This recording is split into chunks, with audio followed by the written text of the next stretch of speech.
membelah jalan arteri ibu kota. Tidak sedikit pun penghalang. Lamunan terlempar pada zaman dahulu kala, betapa ilmu diraih demikian menantang. Manusia-manusia kuat, merekalah anbiya, sahabat, dan para ulama, kuat merengkuh iman, kuat berjuang, kuat belajar. Sedangkan kita, saya duduk menyimak banyak menawar. Membaca sendiri hanya sanggup sebentar. Padahal bercita-cita masuk surga. Kalau bukan memakai petunjuk Islam, memakai apa menuju ke sana? Sadar benar Al-Quran dan Sunnah wajib dipahami. Namun bahasa Arab malas dipelajari. Jenuh, mengantuk, lama bisanya gak ngerti-ngerti. Terus saja beralasan. Padahal bahasa Arab memiliki kekuatan. Kuatnya daulah Islam karena kuatnya umat memahami bahasa Arab. Lantas sekarang, lemahnya umat Islam karena lemah memahami bahasa Arab? Astagfirullah. Semoga kelemahan berbahasa Arabnya Al-Fakir tidak turut memperlemah Islam dan kaum muslim. Meski tertatih, bismillah, saya akan tetap belajar bahasa Arab hingga berhasil.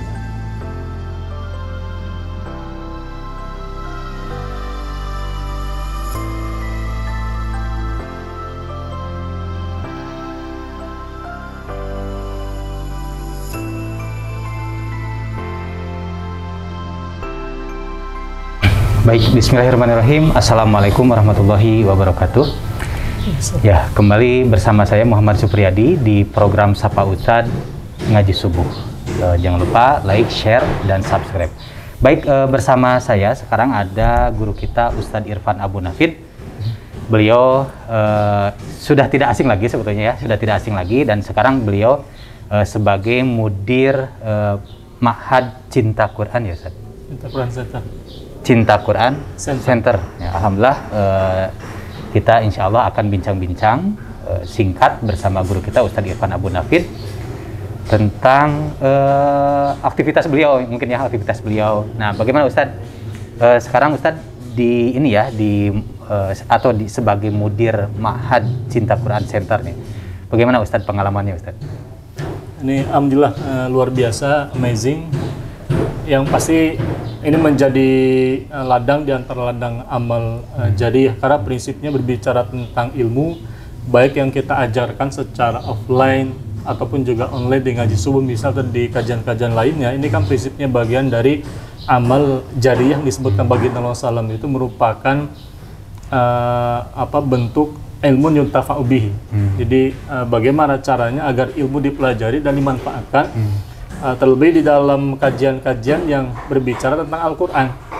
Karena kalau kita bicara tentang Al-Quranul Karim, itu kan di dalam hadis Rasulullah SAW digambarkan bagaimana kemudian baginda Rasulullah SAW mengutamakan khairukum man ta'allama al-Qur'ana wa'allamahu. Bahwa sebaik-baik kalian, ini di antara orang beriman tentunya, adalah orang yang ta'allama al-Qur'ana, yang mempelajari Al-Quran dan mengajarkan. Nah, di sini para santri dan kita sebagai para pengajar, karena di samping sebagai mudir, saya pun juga ngajar di sini. Nah, ketika mengajar, kita mengajarkan Al-Quran, bahkan tidak cukup hanya Al-Qurannya saja, tapi bahkan dari dasar berkaitan dengan bahasa Al-Quran itu sendiri. Jadi bahasa Arab itu. Nah, kalau di namanya kan Cinta Quran Center, berarti Ma'had ini lebih kepada memang fokus kepada Al-Quran, pembelajaran terhadap Al-Quran, atau bagaimana Ustaz? Branding besarnya memang Cinta Quran Center, pusat pengkajian Al-Quran. Namun nama yang kemudian kita canangkan di dalam visi dan misi sebetulnya lebih tergambar di dalam istilah Arabnya itu Mahadil Ulumil Islamiyati Litarbiyati Du'ati wal Muthaqifina. Jadi suatu lembaga yang mengkaji ilmu-ilmu keislaman untuk mendidik, untuk mengkader para dai dan para ahli thaqafah, para ahli thaqafah cendekiawan muslim yang berpemikiran Islam sendiri. Jadi sebetulnya bukan hanya fokus Al-Quran saja, tapi jelasnya di sini di para santri ya jelas mereka menghafalkan Al-Quran, ada praktikum Quran di sini, ada kemudian program kajian-kajian keislaman itu dari mulai bahasa Arab, ilmu nahwu, ilmu shorab, ma'ani, bayan, badi, kajian tafsir, kajian ilmu Quran, ilmu hadis, usul fikih itu dipelajari semuanya di sini. Jadi visinya itu mencetak para dai mungkin ya. Para dai Qur'ani lah, para dai Qur'ani yang mereka tadi mengemban pemikiran Islam. Masya Allah ya. Berarti ini sudah berapa lama Ustaz? Ini sudah berjalan angkatan pertama ini beberapa bulan. Ini baru selesai semesteran. Jadi jelasnya Mahat Cinta Quran ini baru berjalan satu angkatan, dan tahun depan Allah Ta'ala akan berkembang semakin banyak kemudian santriwati di sini. Nah makanya ini terdengar agak bising mungkin ya, karena memang sedang dalam pembangunan ya, Masya Allah ya. Mohon dimaklum lah, sedang pembangunan. Insya Allah. Terus membangun Insya Allah. Nah ini tadi kan sempat ngobrol-ngobrol sebelum ini ada santri Ikhwan, baru Ikhwan mungkin ya. Nanti ke depan Akhwat, ada Akhwat. Masya Allah ya. Ya mudah-mudahan lancar Ustaz. Baik, nah ini Ustaz boleh ceritakan sedikit nggak pengalaman Ustaz ya semenjak kecil gitu ya, kecil. Apakah pembelajarannya itu dari dulu tuh, kan Ustaz sekarang aktivitas mengisi bahasa Arab, balaghah gitu ya. Apakah memang sudah tertarik dari kecil Ustaz, katakan dari SD atau mungkin dari SMP, bagaimana Ustaz? Prinsipnya memang betul. Jadi ketika kita bicara tentang ilmu, kunci yang pertama kan, kalau tadi Ustaz Supri menyitir, apakah sudah senang semenjak kecil atau bagaimana? Emang kunci belajar ilmu kan cinta. Jadi kita harus suka dengan ilmunya. Ini akan lebih membantu secara katakanlah kejiwaan orang. Ketika senang kepada sesuatu, tentu dia akan lebih senang berinteraksi kan. Karena Al-Imam Raghib Al-Asfahani di dalam kitab Al-Mufradat fi Gharibil Quran itu ketika mendefinisikan mawaddah mahabbah itu maknanya watamanna kaunihi. Jadi merindukan keberadaan sesuatu itu. Ketika kemudian kita cinta kepada ilmu balaghah, berarti kita senang berinteraksi dengan ilmu itu. Ibaratnya mungkin terpelet ya. Jadi kalau interaksi jelas ilmu balaghah dia kan ilmu tingkat lanjut sebetulnya. Jadi tidak mungkin kemudian ketika SD, ketika SMP lazimnya orang mulai belajar balaghah itu ya tingkatan lanjut. Ilmu nahwu, ilmu shorab dipelajari lanjut kepada ilmu balaghah Arabiyah itu sendiri. Nah, saya pribadi mulai tertarik itu ketika memang belajar fokus kepada balaghah itu ketika masa belajar di ma'had. Di ma'had itu sudah mulai fokus kepada ilmu bahasa Arab, terutama ilmu balaghah Arabiyah. Waktu itu seusia ini kuliah. Seusia kuliah. Jadi setelah lepas ini SMA, setelah lepas SMA baru memperdalam ini balaghah. Ya kalau belajar bahasa Arab memang dari dulu kan. Cuman judulnya kan tentu masih nahwu shorab. Karena di pesantren pun juga pelajaran dasar yang diajarkan ya pasti ilmu nahwu dan shorab dulu. Tidak mungkin langsung lanjut kepada balaghah, karena balaghah ini tingkatan lanjutan dari ilmu nahwu dan shorab. Nah, prinsipnya kuncinya memang tadi perlu kemudian kita membangun kecintaan terhadap ilmu yang mau dipelajari.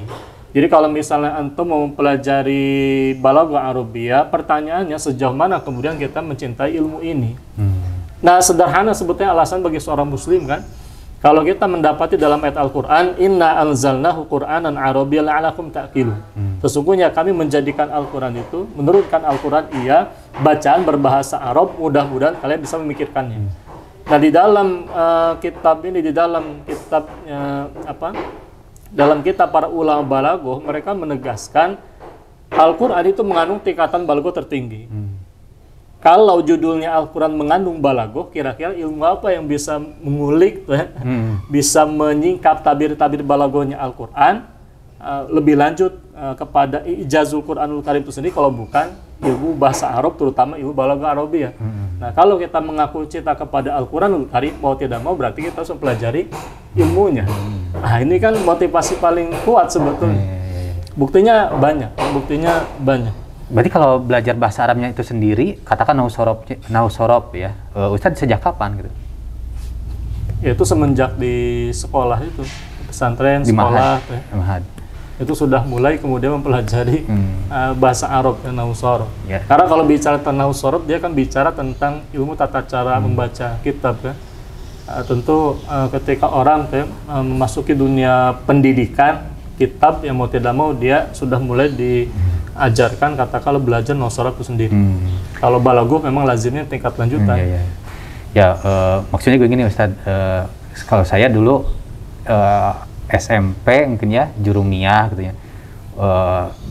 Walaupun belum mengerti waktu itu, ya baru sadar tuh di usia kuliah, mungkin di usia kuliah. Baik, mungkin itu. Sebentar saya cek dulu Ustaz, mic-nya nyala. Iya, ya, tinggal di-cut nanti.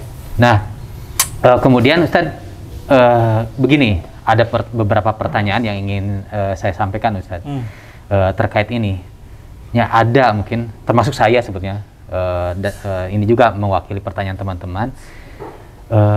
Kadang kan ada yang belajar bahasa Arab, ya, mungkin udah bertahun-tahun, tapi masih nggak bisa-bisa. Itu kenapa biasanya Ustadz? Itu mungkin itu ya.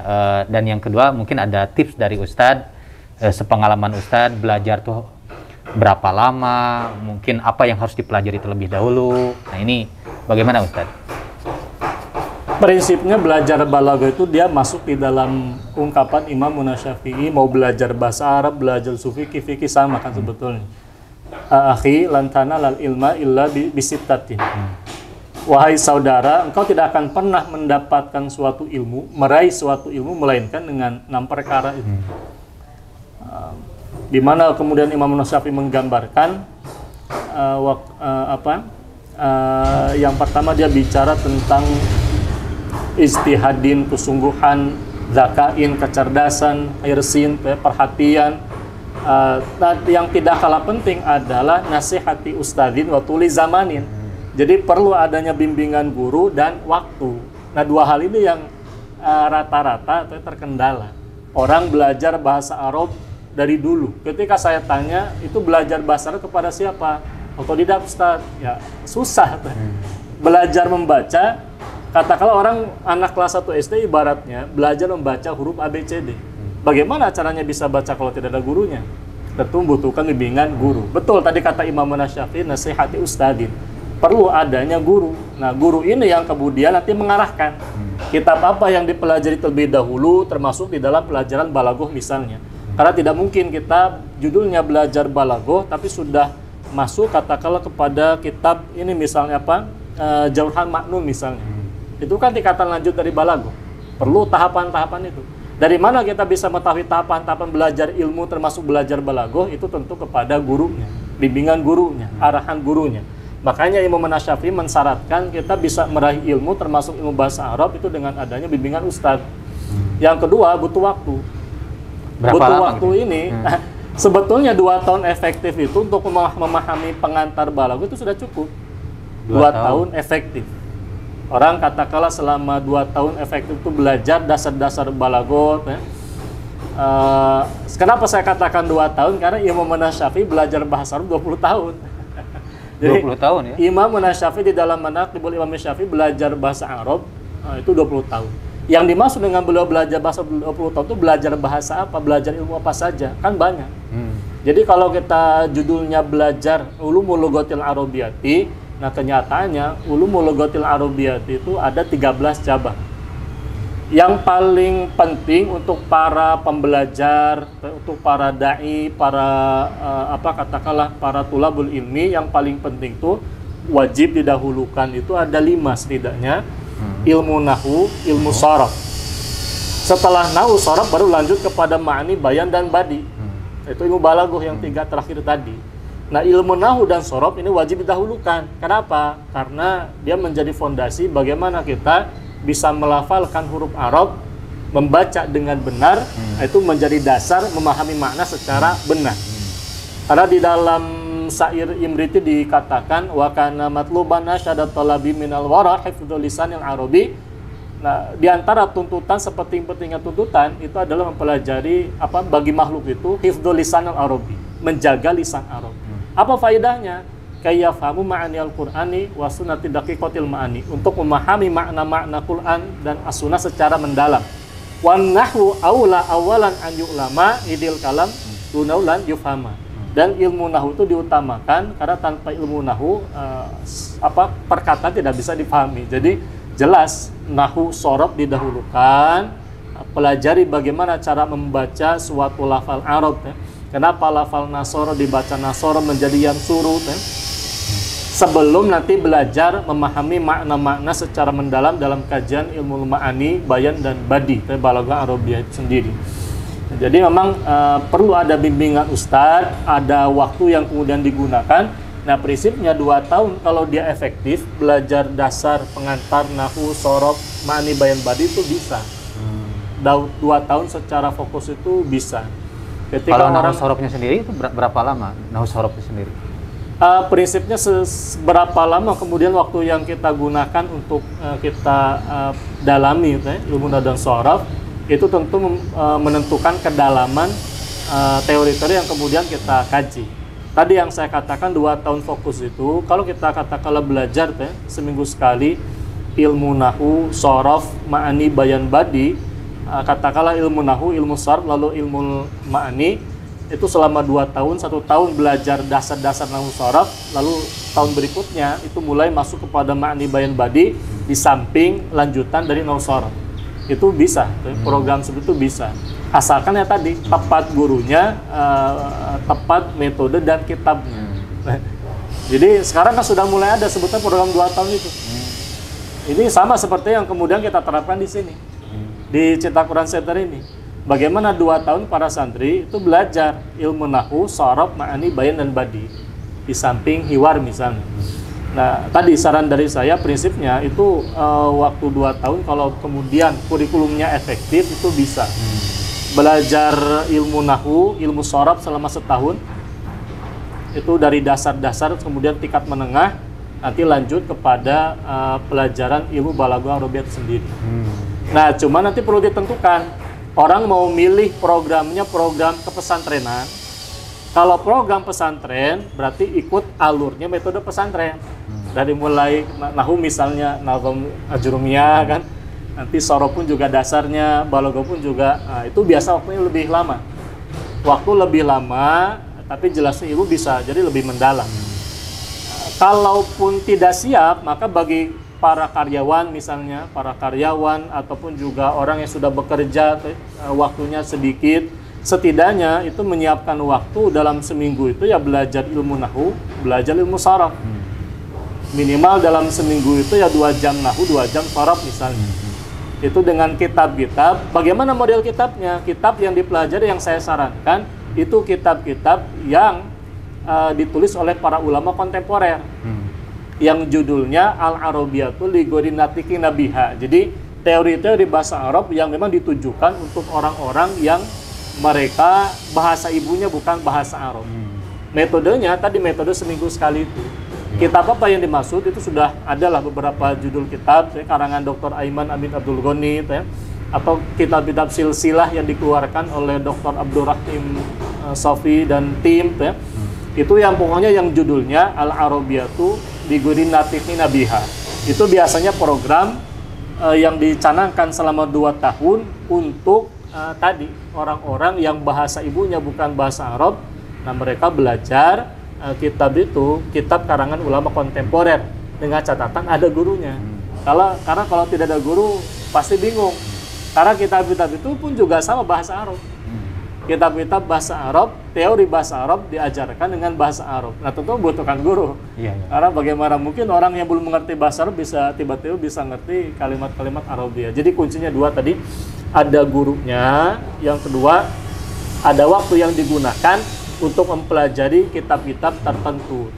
Cuman saran dari saya kalau tadi waktunya sempit itu, judulnya karyawan atau misalnya orang yang bekerja, sehari bekerja, itu setidaknya belajar nahwu shorof selama 1 tahun full, seminggu sekali, sekitar 1 atau 2 jam dengan kitab-kitab yang digunakan itu judulnya, kitab yang ada judulnya tuh Al-Arabiyatul li ghairi natiqin biha.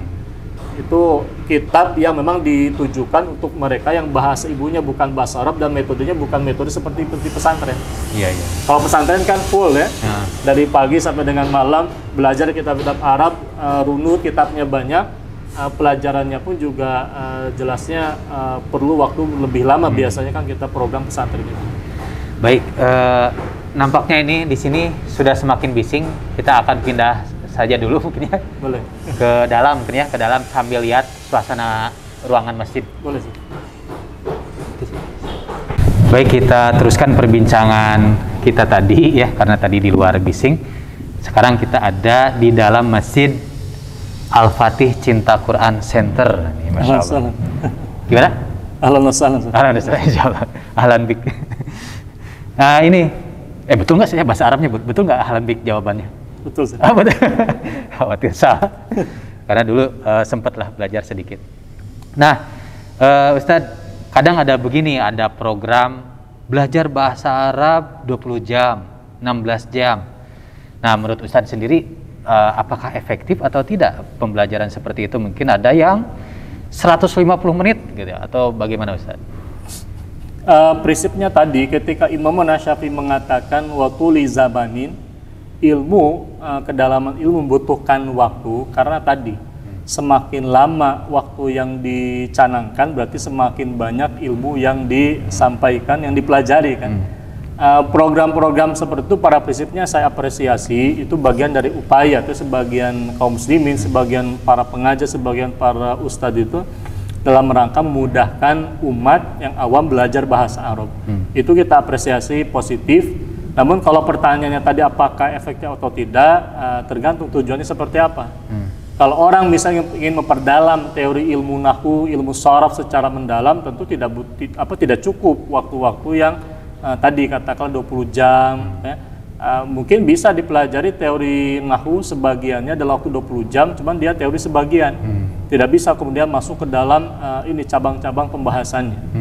Ilmu nahwu dengan banyak istilah yang dipelajari dari mulai al-mu'rabat, al-mabniyat ya, ada alamatul i'rab dan lain sebagainya, itu tentu membutuhkan waktu. Lagi ilmu sharaf. Ilmu sharaf nanti ada thulathi mazid, thulathi mujarrad, ini pun juga butuh waktu. Mempelajari itu semua tentu butuh waktu, apalagi ketika masuk ke dalam rincian-rincian. Apalagi ketika belajar ilmu balaghah pun juga sama. Makanya tadi prinsipnya silahkan orang kemudian mencicipi teori-teori ringkas tadi. Itu dalam rangka menstimulus, ya bagus kan, menstimulus orang untuk tertarik misalnya, atau memberikan kerangka gambaran umum di mana perincian-perinciannya tetap dia membutuhkan waktu belajar kepada guru dengan kitab-kitab yang tadi direkomendasikan, kitab-kitab yang judulnya Al-Arabiyyatu li ghairi natiqina biha. Itu diterapkan, metode seperti ini itu diterapkan di mahad-mahad Timur Tengah yang ada di Indonesia. Karena memang kita pengalaman, saya pun juga pernah belajar metode itu dan efektif ya. Jadi belajar ilmu nahwu, ilmu sharaf, ma'ani, bayan, badi, tingkat menengah, tingkat dasar, tingkat menengah, lanjut sampai kepada balaghah Arabiyyah itu sendiri.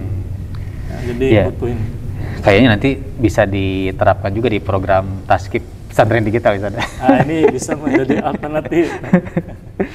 Baik Ustaz, memang ini saya lihat memang pengen ya termasuk saya, bukan sekedar teman-teman juga pengennya tuh pengen cepet-cepet belajar bisa bahasa Arab, bisa baca kitab, bisa menerjemahkan.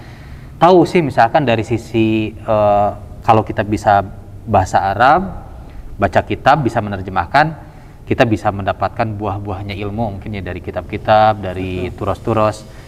Betul, tapi kadang ya itu tidak sabarnya itu Ustaz. Tidak sabarnya itu, sehingga mungkin karena tidak sabarnya baru berapa lama ternyata susah, akhirnya tuh ya ada yang putus di tengah jalan gitu ya, ada yang jadi tidak semangat lagi untuk belajar bahasa Arab. Nah ini bagaimana mempertahankan semangat ini, mempertahankan sabar ini. Katakan kalau tadi Imam Syafi'i sampai 20 tahun mungkin ya untuk belajar bahasa Arab nih, bagaimana Ustaz menurut Ustaz sendiri? Nah ini kan tentu perlu dievaluasi. Apakah masalahnya ada pada muridnya, pada gurunya, pada metode pengajarannya, atau kitabnya? Kalau masalah waktu ini tentu ya prinsip tadi membutuhkan waktu yang jelas. Apakah 6 bulan, apakah 1 tahun, tergantung nanti kita program mau apa. Nah cuman ya tadi dari awal itu motivasi perlu diluruskan. Orang itu ketika mereka belajar bahasa Arab ini tujuannya apa? Motivasinya apa? Nah, maka perlu kemudian orang menguatkan pemahaman, meluruskan niat. Antum ini belajar bahasa Arab untuk apa? Kalau sekedar cuap-cuap bicara, TKW pun juga sudah bisa bicara mereka lancar. Jadi tujuan kita lebih dari sekedar itu. Kita belajar bahasa Arab motivasi bukan motivasi dunia. Jadi ketika kita belajar bahasa Arab, ketika Allah Ta'ala berfirman tadi, Inna anzalnahu Qur'anan Arabiyyan la'alakum ta'qilun. Sesungguhnya kami menurunkan ia bahasa Arab dengan bacaan berbahasa Arab, lalakum, mudah-mudahan kalian bisa memikirkannya. Nah, memikirkan suatu suatu ayat dengan suatu bahasa, dalam ini bahasa Arab, tentu membutuhkan ilmu alatnya. Alatnya apa ya? Bahasa Arab itu sendiri. Sama halnya ketika katakanlah orang diminta memahami manual book misalnya berbahasa Inggris. Kira-kira ilmu apa yang bisa mengantarkan kita memahami manual book tadi? Masih bahasa Inggris. Maka kita harus mempelajari bahasa Inggrisnya. Begitu pula berkaitan dengan manual book bagi kehidupan umat Islam, umat manusia, yakni Al-Quranul Karim. Al-Quranul Karim diungkapkan dalam bentuk bahasa Arab, bahkan berada pada tingkatan balaghah tertinggi. Maka luruskan motivasinya, kita belajar bahasa Arab itu diniatkan karena Allah Ta'ala, kita minta kepada Allah, insya Allah Ta'ala akan mudahkan. Karena fa idza azamta fatawakkal 'ala Allah, kita kuatkan tekad kita, lalu kita buktikan dalam bentuk apa? Dalam bentuk amal yang nyata. Jadi belajar bahasa itu mau nanti orang berguguran, kadang kan orang sudah lihat kiri kanan, yang sebelah kanan masih ada 5, sebelah kiri masih ada 5, tiba-tiba tinggal dia seorang, lirik kiri kanan tidak ada. Apa yang perlu dilakukan? Istiqomah. Nah, gurunya pun juga harus istiqomah. Nah, ketika kemudian istiqomah, bisa jadi Allah anugerahkan ilmu. Karena prinsipnya yang namanya ilmu itu ketika para malaikat mereka berkata, Subhanaka la ilma lana illa ma 'allamtana. Subhanaka la ilma lana. Maha suci Engkau ya Allah, tiada ilmu bagi kami illa ma 'allamtana, melainkan apa yang Engkau ajarkan kepada kami. Ilmu itu rizki. Bagaimana cara kita mencari rizki? Ya logikanya sama seperti ketika kita mencari rizki untuk nafkah berupa harta untuk ini anak dan istri misalnya. Apakah kemudian ketika tidak ada orang yang usaha kiri kanan lalu kita menyerahkan? Tidak. Harusnya ketika kita mencari rizki berupa ilmu, ikhtiar mencari rizki berupa ilmu itu harus sama seperti kita mencari ikhtiar mencari nafkah, bahkan harus lebih kan? Karena kebutuhan kita terhadap ilmu itu bahkan lebih besar daripada kebutuhan kita terhadap makan itu sendiri. Ada ungkapan para ulama mengatakan demikian. Kenapa? Karena yang namanya ilmu dia menghidupkan ruh, menghidupkan spirit, jiwa seseorang, meluruskan pemikiran seseorang. Kalau makan dan minum itu menyehatkan badan. Itu logikanya sama dan bahkan berlebih. Jadi luruskan niatnya. Minta kepada Allah, Allah yang akan memberikan. Itu paling penting. Dan itu memang yang saya rasakan. Jadi dari awal memang kita ingin memperdalam bahasa Arab.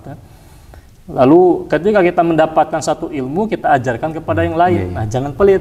Itu keberkahannya di sana. Iya, insya Allah. Nah, pengalaman Ustadz sendiri mulai bisa memetik buah-buahnya belajar bahasa Arab itu berapa lama Ustadz? Pengalaman Ustadz, apakah setahun atau mungkin kurang dari setahun, sebulan? Oh ternyata ini yang maksud yang dimaksud yang saya pelajari dari Nahwu Shorof ini tuh ya, bisa kepakainya tuh mulai setahun atau berapa lama Ustadz? Dulu pengalaman gitu. Nah ini sebetulnya bicara tentang buah ilmu, keberkahan ilmu sebetulnya. Kapan kemudian ilmu betul-betul kita rasakan? Ketika memang kita pelajari untuk kita amalkan, untuk kita dakwahkan. Ketika kita mendengar misal orang-orang feminis liberal, misal mereka mengatakan ar-rijalu qawwamun 'ala nisa, bahwa yang namanya ar-rijal itu laki-laki bisa yang namanya ar-rijal bisa dimaknai perempuan. Nah, ini kan tantangan pemikiran. Nah, ketika kita kemudian mempelajari ilmu balaghah Arabiyah, kemudian kita menggunakan ilmu ini untuk membantah liberalisme, nah di sana ada keberkahan. Ketika kita ajarkan kepada masyarakat, maka di sana ada keberkahan. Apa hasilnya? Kita akan semakin paham. Itu yang kemudian kita rasakan. Jadi ketika kita belajar dulu, ketika kemudian tidak kita gunakan, itu seakan-akan lewat saja. teorinya kita baca, kita faham, karena mungkin tidak diajarkan, itu bisa lupa. Nah, itu banyak kemudian terjadi kepada sebagian pembelajar ilmu balago. Pertanyaan saya, ketika antum belajar balago itu ilmunya dimanfaatkan tidak?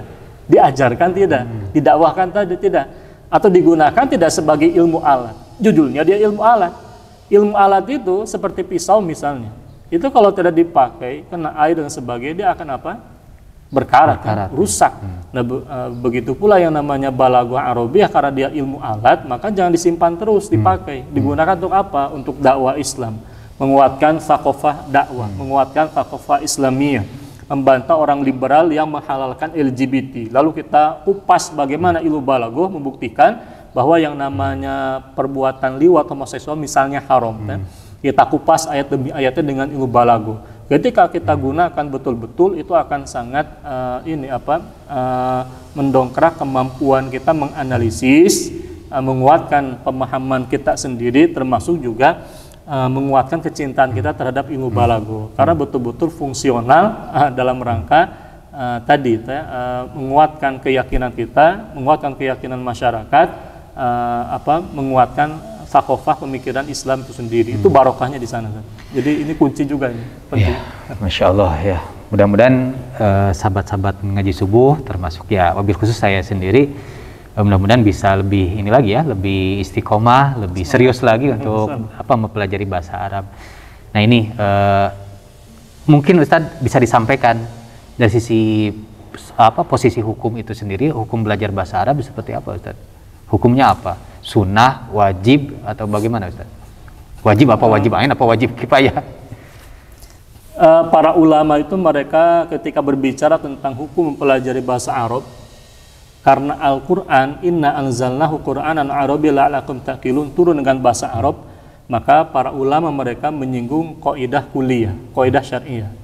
Mereka menukilkan kaidah yang relevan dengan pertanyaan ini, ma la yatimul wajibu illa bi fawa wajibun, ma la yatimul wajib illa bi fawa wajibun. Suatu kefarduan, suatu kewajiban tak sempurna melainkan dengan sesuatu yang lain, maka sesuatu yang lain menjadi wajib adanya.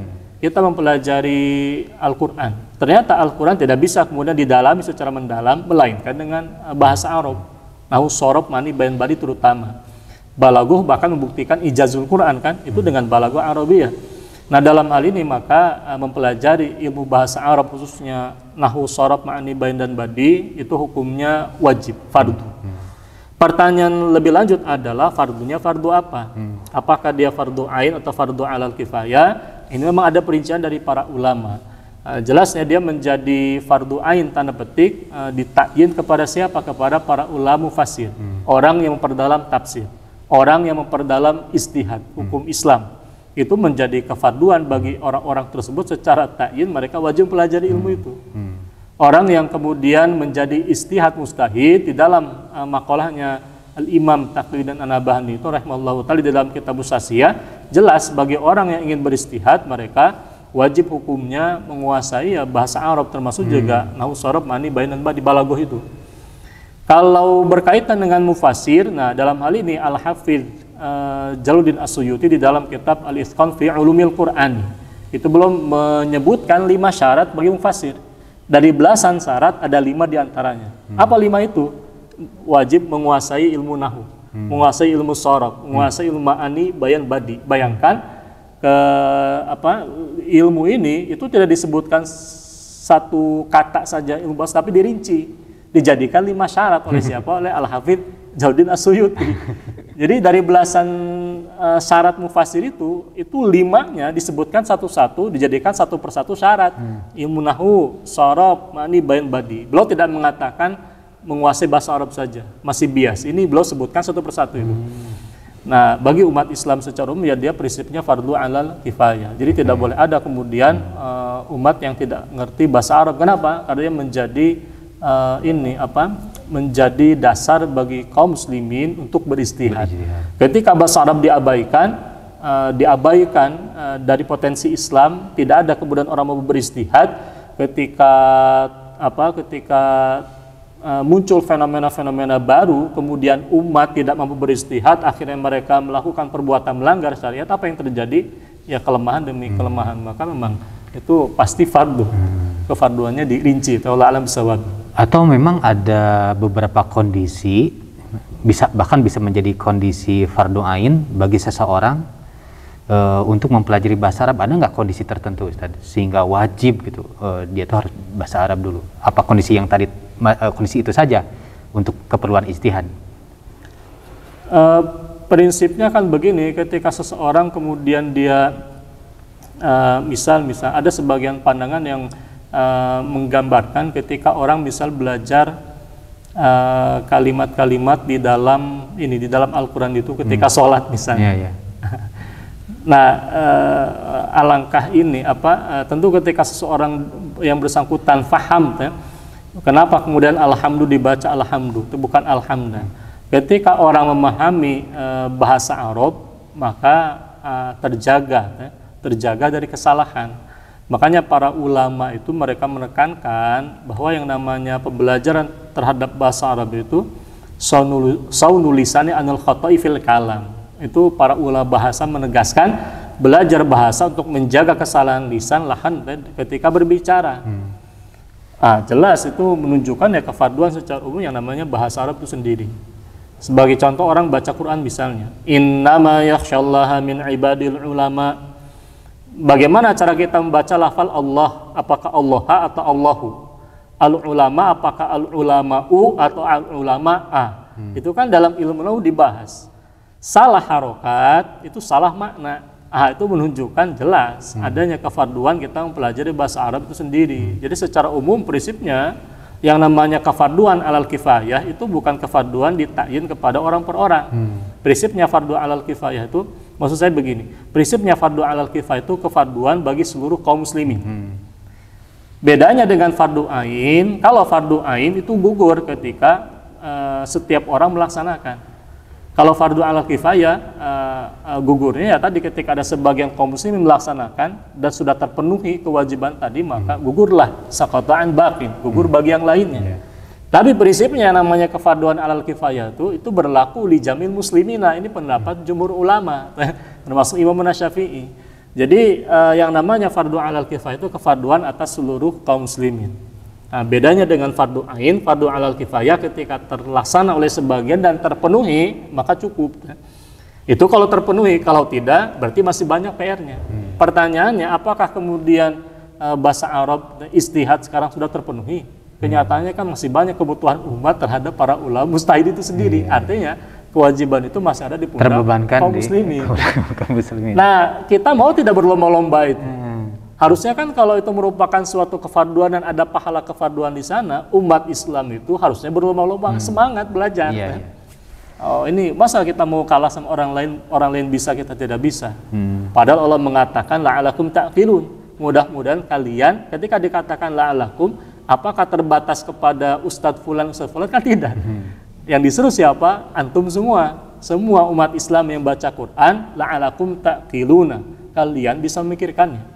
Lah apakah kemudian kita mau terus bergantung kepada Ustadz Fulan dan Fulan menjelaskan baru kita ngerti? Apakah tidak tertarik mengkaji sendiri, mengkaji langsung kepada kitab prosesnya? Banyak keutamaan-keutamaannya ya Ustadz ya. Nah, kadang begini ya Ustadz, merasa bahwa hukum tersebut itu fardu kifayah sehingga kebanyakan dari kita tuh udah ada ini gitu ya, udah ada Ustadz Irfan inilah yang belajar balaghah, belajar bahasa Arab, cukuplah kan diwakili oleh Ustadz Irfan. Apakah seperti itu Ustadz? Boleh nggak punya pemikiran seperti itu?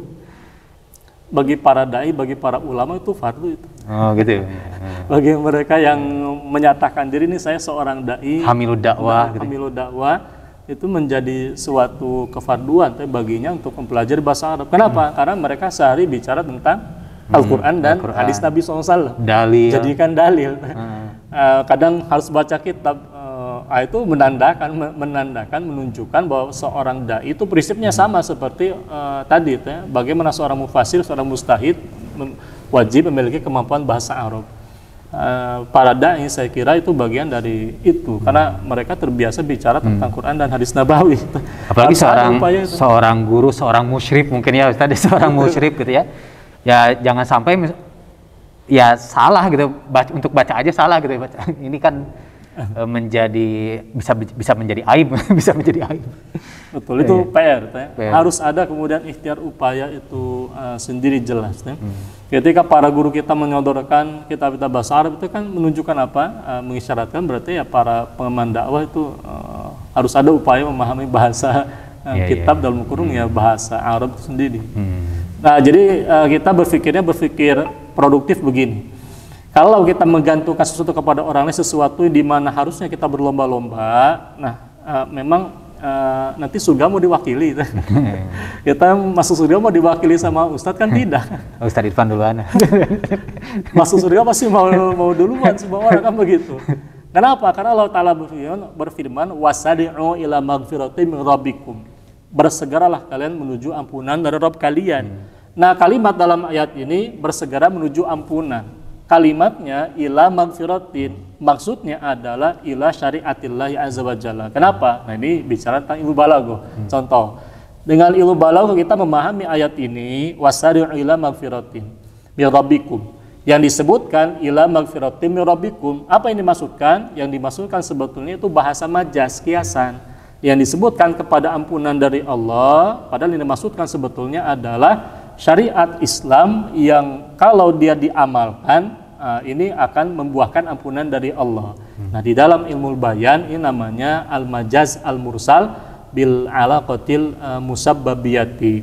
Jadi majaz mursal yang disebutkan akibatnya yakni ampunan Allah, tapi yang dimaksudkan sebetulnya adalah kepada syariat Allah azza wa jalla itu sendiri. Nah, ketika kemudian tadi Allah memerintahkan bersegera melaksanakan syariah, sedangkan berbicara tentang syariah dia bicara tentang bahasa Arabia itu sendiri. Nah, kita mau tidak berlomba-lomba itu. Lah kalau misalnya diwakili oleh Ustadz Fulan misalnya, berarti antum mengertinya setelah dijelaskan oleh Ustadz. Ustadz lebih dulu mengamalkan, lebih dulu paham lah. Antum kalah tuh lombanya. Jadi jangan mau kalah. Fastabiqul khairat, itu berlomba-lomba dalam kebaikan.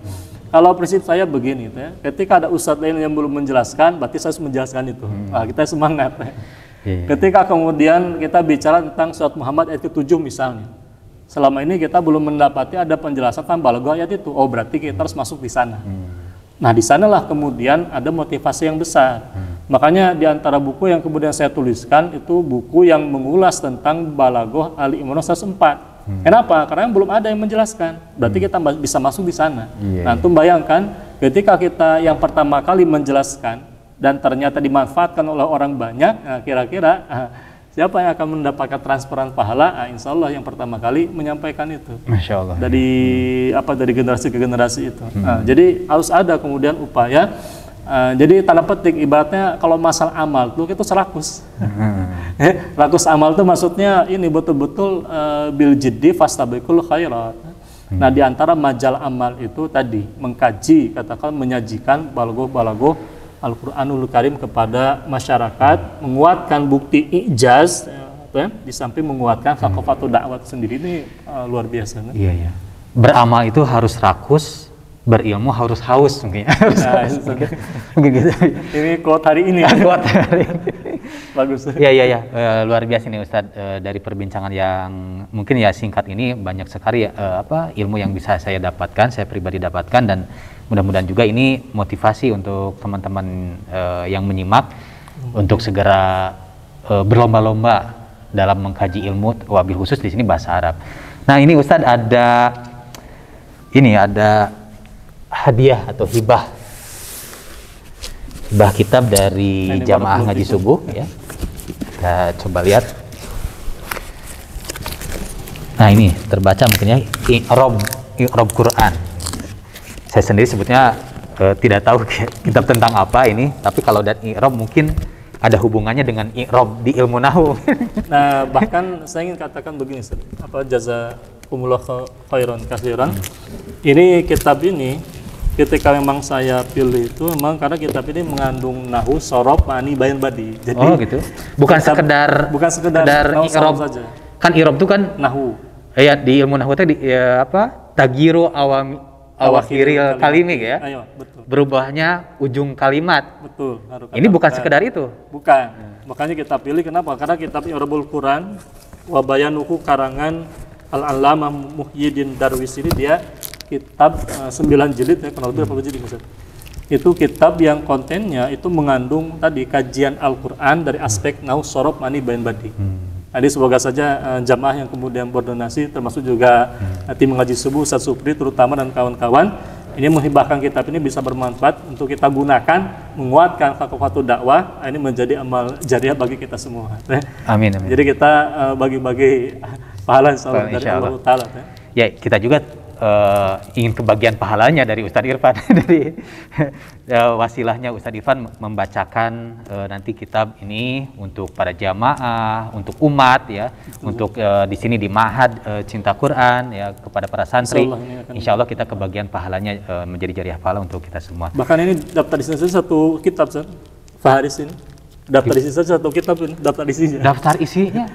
Satu jilid. Untuk daftar isinya saja satu jilid. Karena ilmunya banyak ini. Masya Allah. Karena memang kalau belajar tentang Balaghah Quran tuh masih banyak yang kemudian bisa kita eksplor ya, sebagai bagian dari amal jariah menyebarkan ilmu itu, dan kitab ini salah satunya yang memang luar biasa. Karena memang saya baca ini termasuk kitab yang paling ini lengkap di dalam kajian i'rab itu. Karena mencakup Balaghah Arabiah. Masya Allah, Masya Allah. Mudah-mudahan bermanfaat Ustaz untuk Ustaz dan di Ma'had juga ini. Nah kemudian ada titipan juga. Titipan ini mudah-mudahan bisa menjaga kesehatan Ustaz insya Allah. Ini ada propolis Ustaz dari jamaah. Diterima Ustaz. Insya Allah. Nah itu demikian perbincangan kami di sini, saya dengan Ustadz Irfan terkait bahasa Arab. Namun sebetulnya ada yang ingin ditanyakan, satu hal sebetulnya. Ustadz Irfan itu kalau menulis ya, kalau menulis begitu cepatnya gitu ya, mungkin sehari itu bisa selesai mungkin ya, sehari untuk membuat makalah gitu ya. Nah ini kita akan coba gali mungkin berapa menit ya, 15 menit kiat-kiatnya dalam menulis Ustadz. Nah sejak kapan Ustadz menulis buku ya? Iya. Kan buku Ustadz udah ada berapa ya? Ada berapa ini? 8 yang diterbitkan itu. 8. Itu yang diterbitkan, yang belum terbit masih ditulis. Ya. Yang diterbitkan udah 8 gitu ya. Iya. Kita buku pertama apa Ustadz?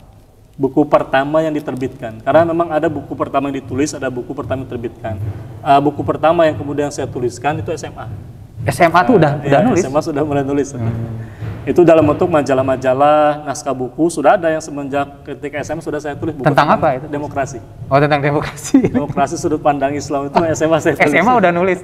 Ini tentang demokrasi. Tapi memang buku pertama yang diterbitkan itu ketika masih di Ma'had. Itu buku Menyikap Jin dan Dukun Hitam Putih Indonesia. Nah, itu buku tentang ruqyah yang saya tulis. Dan konon itu jadi ini ya, jadi mahar ya. Itu ditulis sekitar 2 bulan fokus, 2 bulan 600 halaman itu. Tapi memang sejauh mana kecepatan kita menulis ini sangat ditentukan oleh alokasi waktu yang kemudian kita gunakan. Ya. Harus fokus memang, harus fokus. Untuk menyelesaikan satu buku itu bisa 2 bulan, ya, bisa bertahun-tahun tergantung kemudian fokus kita. Ada yang membutuhkan waktu dan membutuhkan fokus tadi. Sekalinya kita nulis itu bisa banyak yang kita hasilkan.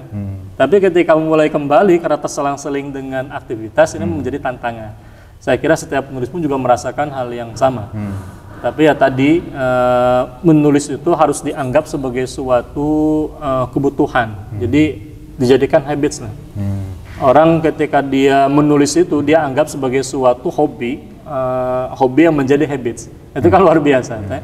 Orang yang namanya habits berarti kan kebiasaan. Ketika kebiasaan yang positif menjadi suatu hobi, menulis berarti kan produktif. Motivasinya apa jelas di dalam makalahnya Astar Umar bin Al-Khattab dikatakan qayyidul ilma bil kitabati. Ikatlah ilmu itu dengan menuliskannya. Kenapa? Karena yang namanya ilmu itu seperti ibarat binatang peliharaan, katakanlah kucing yang dia lari kemana ke sini dan kemari dan sebagainya, kesana kesini dan sebagainya. Dia bahkan bisa melarikan diri kan. Nah begitu pula yang namanya ilmu, ada kalanya lupa, ada kalanya terlewat misalnya, lupa, terlewat, tidak dibaca. Nah ketika seseorang menulis, maka otomatis dia akan menggunakan mengingat kembali memori apa yang pernah dia pelajari. Yang kedua, dia akan menambah pengetahuan di mana dia sedang membahas buku tersebut. Makanya yang namanya menulis itu prinsipnya belajar. Bagi saya, membaca itu dengan cara menulis, kita akan terpaksa membaca. Tidak semua orang baca bisa menulis, tapi orang yang menulis pasti dia akan membaca. Karena dari mana dia bisa menulis kalau tidak membaca? Maka menulis itu menjadi hal yang urgen, apalagi bagi para dai dan para ulama. Makanya Al-Allamah Al-Qadi Badruddin Ibnu Jammah itu bahkan di dalam kitab Tazkiratus Sami, itu kitab tentang adab, itu ditekankan adanya produktivitas menulis, terutama bagi para dai, para ulama, mereka para penuntut ilmu. Mereka menulis sesuai dengan kadar kemampuannya. Jadi jangan kemudian, ini diantara tipsnya pun juga, pilihlah suatu topik yang penting, yang sesuai dengan kemampuan. Kalau judulnya penting saja kan banyak yang penting. Bagi koki ya chef, mungkin ilmu masak yang penting dia tuliskan itu. Tapi kan tidak mungkin kemudian pembelajar ilmu syar'i coba-cobanya dia membahas tentang cara masak rendang misalnya. Itu kan membutuhkan ilmu lagi. Nah, artinya tadi kita menulis sesuatu yang penting dibutuhkan oleh umat, dan juga dia sifatnya katakanlah sesuatu yang memang kita kuasai ilmunya. Karena tidak boleh kemudian kita menuliskan sesuatu yang kita tidak punya ilmunya, akhirnya sesat menyesatkan. Betul. Itu bahkan saya kira tidak akan berhasil. Orang menulis suatu ilmu, dia tidak menguasai ilmunya. Karena nanti bisa jadi seperti sindirannya Al-Hafidz Ibnu Hajar Asqalani. Man takallama fi ghairi fanni atabil ajaibi. Siapa yang kemudian berbicara dalam kurung termasuk menulis, karena kitabah itu dihukumi sama seperti bicara. Siapa saja kemudian berbicara di luar disiplin ilmunya, atabil ajaib, dia akan melahirkan hal-hal yang ajaib. Berarti apa? Kontroversi, sesat menyesatkan. Ada orang bukan ahli agama mengatakan semua agama itu benar. Nah, ini kan bahaya. Nah, itu bisa jadi barangkali karena tadi kurang mendalami ilmunya. Maka PR-nya wajib belajar. Nah, ketika kita paham ilmunya, khairukum man ta'allamal Qur'ana wa 'allamahu, sama seperti hadis tadi, ya, kita mengajarkan Quran itu, kita menuliskan ilmu tentang Al-Qur'an, tentang tafsir Quran, balaghah Quran, tentu dengan cara sebelumnya apa? Man ta'allama, belajar dulu. Jadi kita belajar ilmunya lalu kita tuliskan ilmunya. Jadi itu satu paket lah, paket. Nah, Ustadz sendiri waktu semenjak SMA, aktivitas menulis itu apakah menjadi intens setiap hari itu menulis gitu ya, satu hari satu tulisan atau bagaimana Ustadz? Sampai sekarang bertahan begitu Ustadz atau bagaimana? Kalau dikatakan satu hari satu tulisan, jelasnya satu hari nyicil tulisan iya. Tapi kalau satu hari satu makalah, ini apalagi untuk sekarang itu membagi waktu yang cukup banyak mengurus 50 anak di pesantren, mengurus keluarga dan sebagainya, mengurus lembaga, ini memang membutuhkan perhatian lebih ekstra atau jadwal lebih ekstra lagi. Tapi ya prinsipnya setiap hari nulis ya iya. Nulis itu di mana? Bisa nulis di media sosial, itu kan bahan-bahan. Jangan salah, setiap tulisan yang kemudian saya kumpulkan di Telegram itu, di channel Telegram, di Facebook, itu ketika saya tuliskan, itu saya lacak kembali untuk bahan tulisan. Seperti itu saat jadi dikumpulkan ya, dihimpun. Jadi saya menganggap media sosial itu sebagai media. Jadi ketika kita muncul inspirasi menulis misalnya, meskipun hanya satu paragraf atau bahkan balago satu ayat, tidak masalah antum tampilkan di media sosial, itu sebagai apa? Ibaratnya memori, karena bisa kita searching kembali di Telegram, di channel Telegram, di Facebook. Itu dua hal yang paling banyak kemudian menjadi media penyimpanan tulisan-tulisan saya di website dan sebagainya. Kenapa? Karena tadi ketika kita perlu, tinggal kita lacak lagi pakai kata kunci terkait. Contoh, saya mau menulis tentang risalah nikah dan walimah misalnya. Otomatis berarti kita akan mencari memori-memori kajian-kajian tentang itu. Nah, di samping kajian di dalam kitab, itu catatan-catatan ketika saya menulis di media sosial, itu digunakan lagi. Bahkan jangan sepelekan, nulis kalimat singkat, kalimat kajian kitab, media dakwah itu di media-media sosial, itu sebagai bisa menjadi bahan tulisan. Bermanfaat, bisa dihimpun lagi. Itu jangan sepelekan, karena memang belajar dari sana. Belajar dari sana, itu bisa menjadi media belajar juga. Ya, mungkin dari postingan-postingan itu yang singkat-singkat itu bisa dihimpun ya Ustaz jadi buku. Jadi bahkan ada yang jadi buku itu. Oh gitu. Curhatan saya di Facebook, bukan di Twitter itu. Kumpulan nasihat saya di Twitter itu ada yang mengumpulkan itu. Oh gitu. Iya, Masya Allah. Ada syekh yang kemudian dikumpulkan oleh muridnya, cuitan-cuitannya, mungkin nasihat-nasihat berharganya di Twitter itu ada yang model begitu. Bahkan ada. Iya. Baik, Masya Allah ya, luar biasa nih ya, dalam hal bahasa Arab, dalam hal tulis-menulis, Ustadz Irfan, kita bisa memetik pelajarannya ya. Mungkin itu yang bisa dibahas di kesempatan kali ini, di perbincangan kesempatan kali ini, di program Sapa Ustadz bersama guru kita Ustadz Irfan Abu Nafin. Mudah-mudahan bermanfaat. Barangkali ada yang ingin disampaikan Ustadz, pesan untuk teman-teman jamaah ngaji subuh, silakan. Thaibun barakallahu lana walakum. Prinsipnya kita belajar ilmu bahasa Arab ya, tadi secara runut nahwu, shorof, ma'ni, bayan dan badi itu diutamakan daripada ilmu bahasa Arab lainnya yang cabang-cabang lainnya. Bicara tentang hiwar itu bisa dipelajari setelah kita mempelajari ilmu nahwu, shorof, ma'ni, bayan dan badi ya. Karena 5 ilmu ini yang paling berperan dalam membaca kitab Arab dan memahami makna-makna kalimat terutama dalam Quran dan hadis Nabawi. Jadi tolong fokuskan dulu, itu dicermati, diprioritaskan 5 ilmu ini. Nah, semoga saja nanti ke depannya di program Tadkib itu ada kemudian kuliah misal ilmu bayan ya. Sekitar beberapa kali pertemuan ma'ani, badi itu bisa saja kemudian diprogramkan sebagai program pengenalan. Artinya menstimulus ya, pengenalan dasar itu sendiri. Jadi tetap semangat kita belajar bahasa Arab demi memahami bahasa Al-Qur'anul Karim dan hadis-hadis Nabawi. Menguatkan fakta Islam. Barakallahu fikum. Amin, amin ya Allah. Terima kasih kepada Ustadz Irfan dan terima kasih juga kepada teman-teman yang sudah menyimak. Mudah-mudahan bermanfaat di tayangan kali ini. Silakan share ke teman-teman yang lain dan mudah-mudahan yang lain juga ikut termotivasi untuk lebih mempelajari lagi ilmu, wabil khusus di sini bahasa Arab. Demikian dari saya Muhammad Syufriyadi di program Sapa Ustadz Ngaji Subuh. Wassalamualaikum warahmatullahi wabarakatuh. Waalaikumsalam.